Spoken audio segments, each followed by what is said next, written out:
What's going on, guys? My name is Nathan Baya. I am an artist, spoken word poet, musician, community organizer. I wear a bunch of hats today. I'm wearing the hat of a poet, and I look forward to getting to a few poetry pieces that describe my journey. If you've been following me this year, you know that I got a chance to work with Artworks TO, and this is a piece that I wrote that they asked me to write. It's centered around community. 1 second.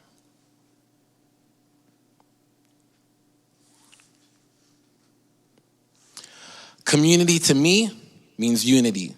The opportunity to surround myself with people who think like me, people who look like me, people who share a common struggle that we combat through unity.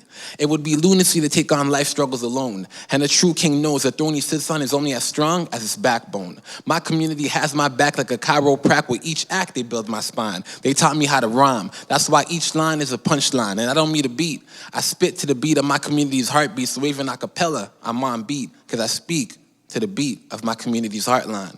As a black man, from day one, they tried to sentence me to life. And from day one, my community been trying to sentence me to a mic so I can speak sentences that breathe life in those who exist in the physical form, but their spirit is torn from the exhaustion of poverty and white supremacy. That's why we must continue to fight as a community in love, peace, and unity.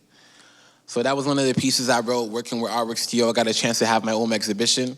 And they have this thing called the Zine magazine, so I got a chance to write a piece for it, and that's what I did.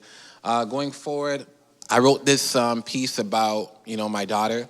I think, in my childhood, a lot of people did not envision me being the adult I became into, and this piece kind of describes the struggle surrounded around that. They always told me I was blind, so how could I see my full potential? They must have been out of their mind. I went from unorganized to launching an organization, from irresponsible to responsible for a child.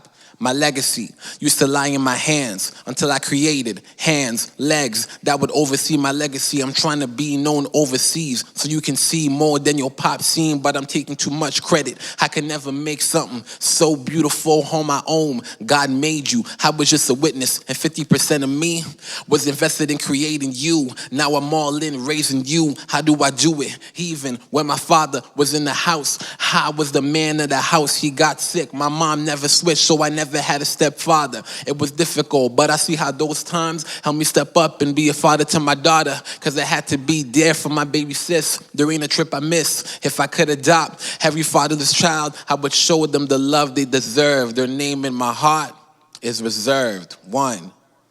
So that's just a piece I wrote around, becoming a father and what my journey in my childhood was like.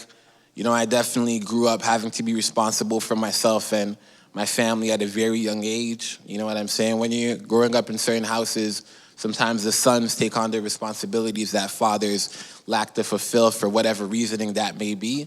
But though my journey was hard as a child, that prepared my journey to be a father to a child a lot easier by forcing me to step up a lot earlier in my life.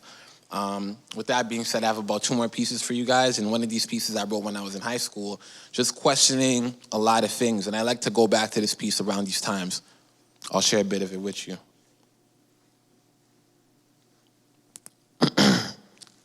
This is my battle with depression. My choice of weapon is self-expression. Some smoke cess to be blessed, but I ain't trying to smoke to escape my reality. The reality is we all battle with depression. My pen is what helps with my incarceration. I hope my pen got you locked like the penitentiary as I educate like elementary. Ever since elementary, they taught math, this, that, but they never taught me how to deal with depression. That's why I find school pointless. Like, why is Black History a month? Like the course of slavery only lasted a month. And why is Black history not a course? Are you afraid of educating kids on their history, so you only gave them a month of their ancestors' misery? And when I wrote that piece, I was just thinking about, the